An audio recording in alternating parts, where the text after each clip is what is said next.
கவிஞர் கரிகாலன் 90களிலிருந்து தமிழ் இலக்கியத்தில் இயங்கி வருபவர். களம் புதிது சிற்றிதழை இயக்கி வருபவர். அப்போதிருந்த இடைவெளியில் புலன்பேட்டை, தேவதூதர்களின் காலடி சத்தம், 6வது நிலம், அபத்தங்களின் சிம்பொனி, தாமரை மழை இவரது கவிதை நூல்களாகும்.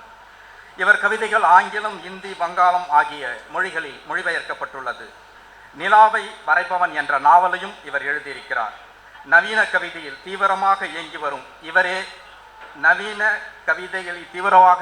இவரே கவிதை நூல்களை தேர்வு செய்த நடுவராவார்.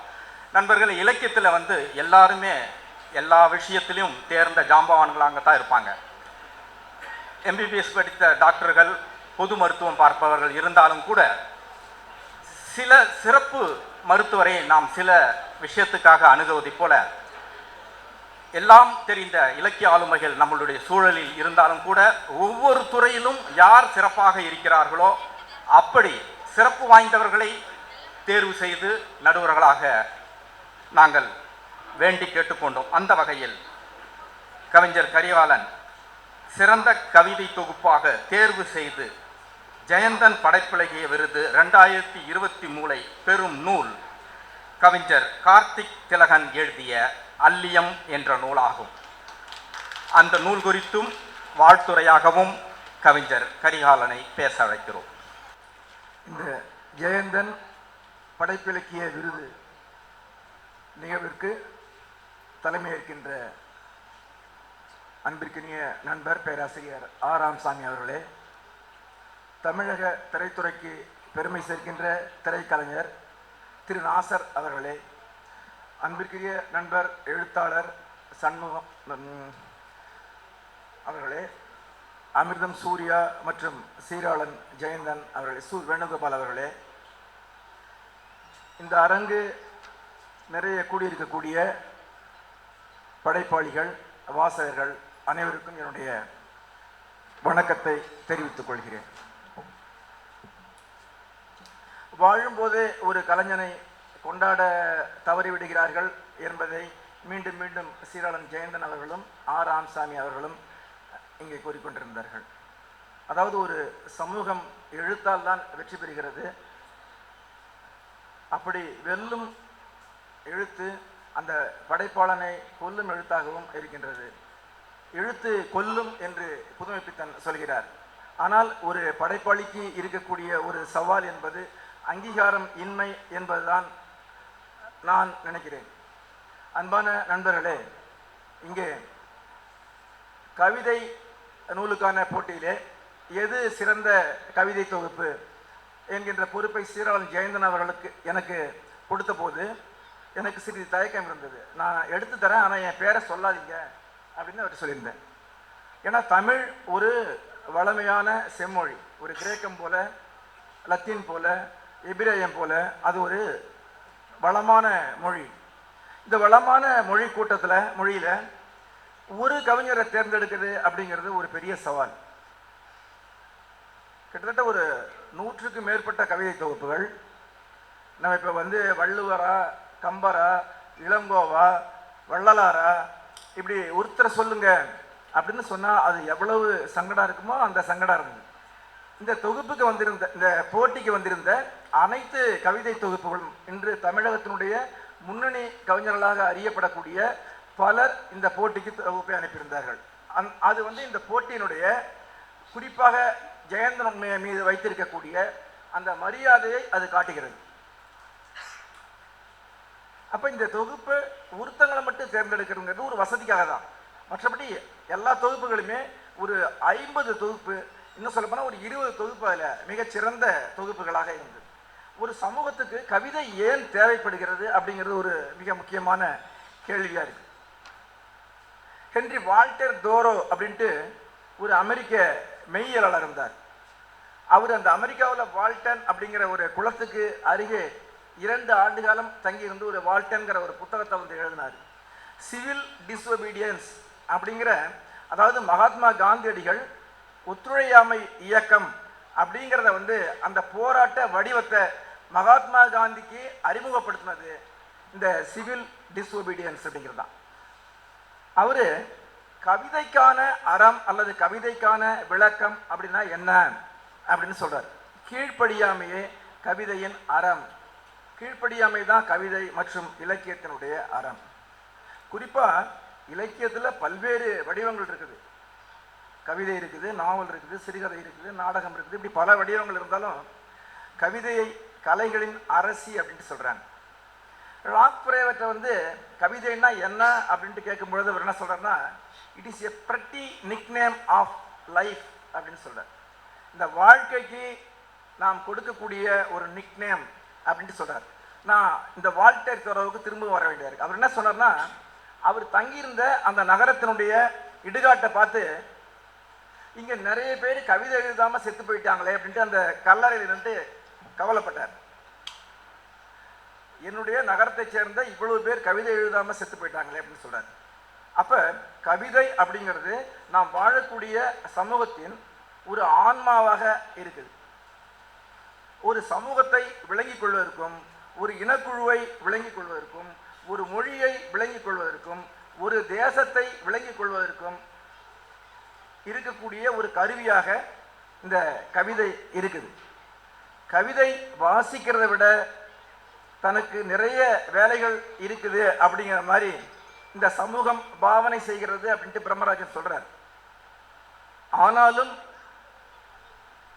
நாம் கவிதையை ஏன் வாசிக்க வேண்டியது இருக்குது அப்படின்னா, இதான் நாம் தமிழையும் தமிழர்களையும் புரிந்து கொள்ளணும் அப்படின்னா, ஒரு சமூகத்தினுடைய ஒரு இனத்தினுடைய மிகப்பெரிய ஒரு ஞாபகமாக இந்த கவிதை வந்து இருக்குது.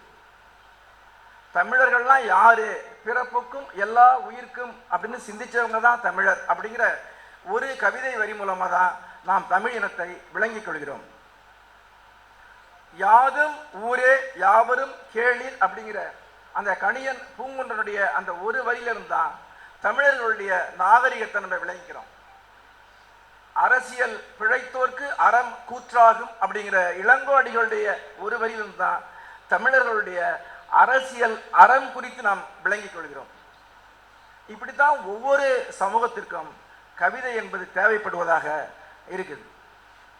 அப்ப இந்த இடத்துல நான் வந்து கார்த்திக் திலகனுடைய அல்லியம் தொகுப்பை தேர்ந்தெடுத்ததற்கான மிக முக்கியமான சில காரணங்களை மட்டும் நான் சொல்லிட்டு விடைபெற விரும்புகிறேன். அதாவது பால் வெலரின்ட்டு ஒரு கவிஞர் இருந்தாரு. அவர் என்ன சொல்றாருன்னா, இந்த உலகத்தை அச்சுறுத்தக்கூடிய இரண்டு சக்திகளாக அவர் என்ன சொல்றாருன்னா, ஒழுங்கு மற்றும் ஒழுங்கின்மை, இந்த ரெண்டையும் சொல்றாரு. ஒழுங்கையும் ஒழுங்கின்மையையும் அவர் சொல்றாரு. இந்த ஒழுங்கு, அதீதமான ஒழுங்கு ஒரு பாசிசத்துக்கு அழைச்சிட்டு போகுது. அதுபோல அதீதமான ஒழுங்கின்மையும் அதை நம்ம வந்து ஒரு அனார்சிசம் அப்படின்ட்டு நம்ம சொல்றோம். இந்த இரண்டுக்கும் இடையில் நின்று எழுதக்கூடிய கவிதைகளாக கார்த்திக் திலகனுடைய கவிதைகள் இருக்கு. ஒரு நம்ம ஒழுங்கு அப்படின்னு நம்ம ஒரு சமூகத்துல வந்து ஒழுங்கு நிலவணும், ஒரு சமூகத்துல அமைதி நிலவணும் அப்படின்னு சொல்றோம். பேராசிரியர் ராமசாமி சார் வந்து அதுதான் சொன்னார். என்ன சொன்னார்னா, இந்த நாஸ்டாலஜியா அப்படிங்கிறது எப்படி இருக்குது, ஆனா நாம் எதை எழுதணும் அப்படின்னா ஒரு சொன்னத்தினுடைய இன்னொரு வடிவம் என்னன்னா, ஒரு கலைஞனுடைய வேலை இந்த ஒழுங்கை குழப்புவதாகவும் இந்த ஒழுங்கை கலைப்பதாகவும் இருக்கும். இந்த ஒழுங்கு எப்படிப்பட்ட ஒழுங்கா இருக்குன்னா, இங்க மேல் கீழ் அப்படிங்கிற டிஃபரன்ஸ் இருக்குது. அது வந்து சாதி ரீதியா இருக்கு, மத ரீதியா இருக்கு, பாலின ரீதியா இருக்கு. இப்படி பல வகையிலும் மனிதர்கள் பிளவுபடுத்தப்பட்டிருக்கின்றார்கள். மனிதர்களுடைய பேதங்கள் நிறைந்திருக்கிறது. இந்த பேதங்களையும் இந்த பிளவுகளையும் ஏற்றுக்கொண்டு இதை அங்கீகரித்து கொண்டு நாம் அமைதியாக இருப்பதைத்தான் சமூக ஒழுங்கு அப்படின்னு சொல்றோம். இந்த சமூக ஒழுங்கை சட்டங்களும் பண்பாட்டு நிறுவனங்கள் உருவாக்கி இருக்கக்கூடிய மதிப்பீடுகளும் இதை இந்த சமன்பாட்டை தொடர்ந்து நிலைநிறுத்தி கொண்டிருக்கிறது. அப்ப இந்த ஒழுங்க கலைச்சி இந்த நிலவுகின்ற ஒழுங்கு என்பது இது சரியான ஒழுங்கு இல்லை. இது ஒரு கட்டுப்படுத்தப்பட்ட விதத்தில் உருவான ஒரு ஒழுங்கு.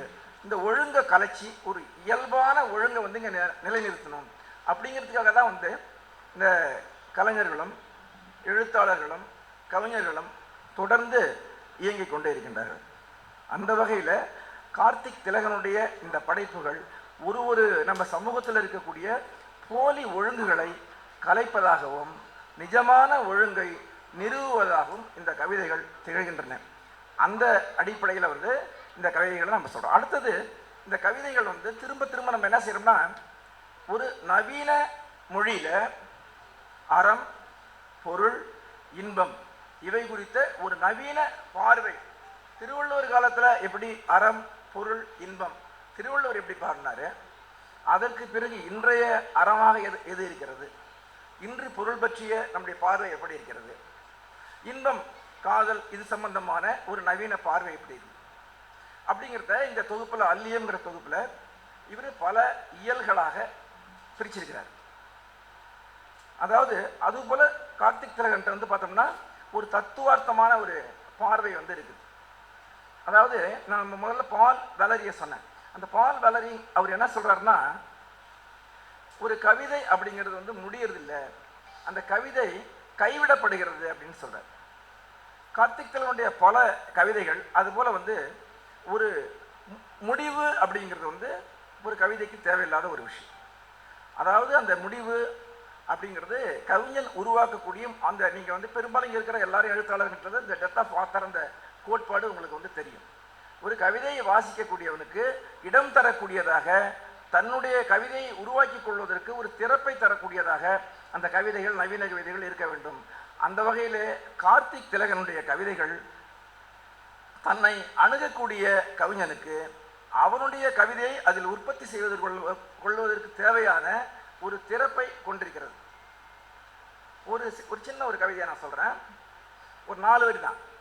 அதாவது என்ன சொல்கிறேன்னா, வாழ்வு ஒரு நதி, மரணம் ஒரு நதி, 2 நதியிலும் ஒரே நேரத்தில் பயணிக்கிறேன் நான் அப்படிங்கிற மாதிரி அவர் ஒரு கவிதையை எழுதியிருக்கிறார். இது பாரதியார் எழுதுறாரு, நிறைய பேர் எழுதுறாங்க. உயிர் நன்று, சாதல் இனிது அப்படின்ட்டு சொல்றாரு பாரதியார். தாமஸ் ஹண்டர்னு ஒருத்தர் இருக்கார், அவரு வாழ்க்கை அரிதானது, மரணம் இனிதானது அப்படின்னு சொல்றாரு. அப்ப இங்க வாழ்க்கை, மரணம் இந்த ரெண்டும் தொடர்ந்து இருந்து கொண்டே இருக்கிறது. மென்மைக்கம் மென்மை கோ, நதி சொல்லுது, ஐ கோ ஆன் ஃபார் எவர் அப்படிங்கிற மாதிரி சொல்லுது. அதுதான் இவர் சொல்றாரு, வாழ்க்கையை ஒரு நதிங்கிறாரு, மரணத்தை ஒரு நதின்னு சொல்றாரு. அப்படி மிக நுணுக்கமாக கடலை வந்து ஒரு நீல இலைன்னு சொல்றாரு. நிறைய மெட்டாஃபர் வந்து அவர் உருவாக்கிக்கிட்டே இருக்கிறார். இந்த கவிதைகள் முழுமையும் புதுசான உருவகங்களை அவர் நிறைய காட்சிப்படுத்திக்கிறார். கடலை நீல இலைன்னு சொல்றாரு. அந்த கடல்ல இருக்கக்கூடிய மீன்களை காய்கறிகள்னு சொல்றாரு. நீரில் விளையக்கூடிய காய்கறிகள், அது உப்பு நீரில் விளைந்தாலும் அந்த காய்கறிகள் துவர்ப்பதில்லை, உப்பு கைப்பதில்லை அப்படிங்கிற மாதிரிலாம் வந்து சொல்றாரு. அவருடைய மிக சிறந்த ஒரு கவிதையை வந்து நான் வந்து எனக்கு ரொம்ப என்னுடைய அரசியல் பார்வைக்கு உகந்த, அதுவும் குறிப்பாக இந்த பாலஸ்தீனம் இது மாதிரி நம்மளை வந்து மிரட்டிக்கிட்டு இருக்க ஒரு காலகட்டத்தில் அவர் ஒரே ஒரு கவிதையை வாசித்து விட்டு நான் விடைபெற விரும்புகிறேன். அதாவது கடைசி கடவுள் அப்படிங்கிற அந்த கவிதை. பாலஸ்தீன இனப்படுகொலையின் போதோ, மியான்மர் மதக்கலவரத்தில் வறுமையின் வாளால் கற்பை திருப்பலியிடும் போதோ நீ அந்த பக்கமே போகவில்லை. அதாவது இது கடவுள்கிட்ட அவர் சொல்லிட்டு இருக்கார். தோட்டாக்கள் சீரும் போர் மண்ணில் இருந்து புகையை போல் வெளியேறும் அப்பாவி மக்களை உன் அருட்சேனையோடு எதிர்வந்து நீ ஆற்றுப்படுத்தினாய் இல்லை. விடுதலையை சிந்தித்தவனின் நெற்றிக்கண்ணை தோட்டாக்கள் திறக்க கடைசி கடவுளைப் போல படுத்திருந்த அவன் விழிகளை மூடக்கூட உன் விரல்களை பயன்படுத்தினாய் இல்லை. பசித்த வயிறுகளை திருவோடுகளாக மக்கள் ஏந்தி திரியும் தேசங்களில் உணவு பொட்டலமாக வேணும் உன்னை நீ அறிமுகப்படுத்த கொண்டாய் இல்லை. கடவுளே, நல்ல வேளை நீ என்னை நாத்திகனாக படைத்தாய் அப்படின்ட்டு வந்து இந்த கவிதை எழுதுகிறார்.